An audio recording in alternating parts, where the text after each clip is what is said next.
காலைதோறும் புதியவை. வாழ்க்கையின் மையம் கிறிஸ்துவே. பிப்ரவரி 16. பரலோகத்தில் தானே இப்பொழுது நமக்காக தேவனுடைய சமூகத்தில் பிரதீட்சமாகும்படி பிரவேசித்திருக்கிறார். எபிரேயர் 9:24. பண்டைய இஸ்ரவேலர் ஜனங்களின் வாழ்க்கை முறை என்பது ஆசரிப்பு கூடாரத்தை மையமாக கொண்டதாக இருந்தது. காலையிலும் மாலையிலும் செலுத்தப்படும் பலிகள் அவர்கள் வாழ்க்கையில் ஒரு முக்கிய பகுதியாக விளங்கின. ஆசரிப்பு கூடாரத்தின் அன்றாட காலை மாலை பலிகள் கிறிஸ்துவை மையமாக கொண்டதாக விளங்கின. ஆசரிப்பு கூடாரத்தின் அனைத்து பொருள்களும் நிகழ்வுகளும் கிறிஸ்துவை பொருள்படுத்தியதாக இருந்தது.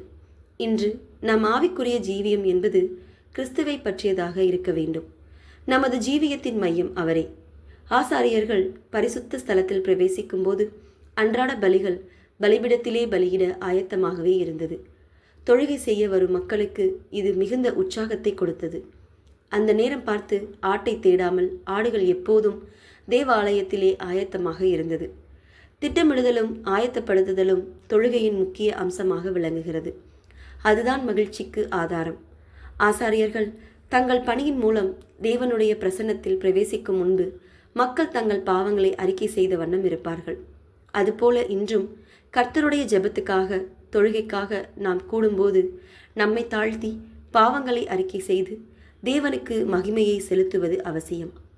பரிசுத்த ஸ்தலத்தை நோக்கி ஜெபித்து கொண்டிருப்பவர்கள் இன்றும் பரலோகத்தை நோக்கி நமது விண்ணப்பங்களை ஏறெடுக்க வேண்டும். பரலோகத்திலே ஓர் ஆசரிப்பு கூடாரம் உள்ளது. நமது பிரதான ஆசாரியராக மகா பரிசுத்த ஸ்தலத்திலே தனது கடைசி பணியை நிறைவேற்றுவதற்காக சென்றிருக்கிறார். அவருடைய பணியை முடித்து திரும்புவதற்குள் நமது பாவங்கள் மன்னிக்கப்பட்டிருக்க வேண்டும். எனவே இந்த காலம் என்பது பாவங்களை விட்டு விலகும் காலம், ஜெபத்திலே தரித்திருக்கும் காலம், எப்பொழுது வருவார் என்று எதிர்பார்த்து கொண்டிருக்கும் காலம். பயபக்தியாய் ஜெபிக்கும் போது நமது ஜெபங்கள் மேலே செல்லும். இஸ்ரவேலர்கள் தங்கள் சிறையிருப்பின் போது எருசலேமை நோக்கியே ஜெபித்தார்கள். எனவேதான் தாவீது, எனக்கு ஒத்தாசை வரும் பர்வதங்களுக்கு நேராக என் கண்களை ஏறெடுக்கிறேன், வானத்தையும் பூமியையும் உண்டாக்கின கர்த்தரிடத்திலிருந்து எனக்கு ஒத்தாசை வரும் என ஜெபித்தார். சங்கீதம் 121:1 மற்றும் 2. இன்றைய ஆவிக்குரிய ஜீவியம் என்பது கிறிஸ்து மட்டுமே மையமாக இருப்பதாகும். கிறிஸ்துவை சுற்றியே நமது வாழ்க்கை இருக்க வேண்டும். பரலோகத்தை நோக்கி நமது பார்வை, நமது எண்ணம், நமது சிந்தை இருக்க வேண்டும். இப்படிப்பட்ட உன்னதமான ஒரு வாழ்க்கையை தேவன் இந்த நாட்களிலே நமக்கு அனைவருக்கும் தருவாராக.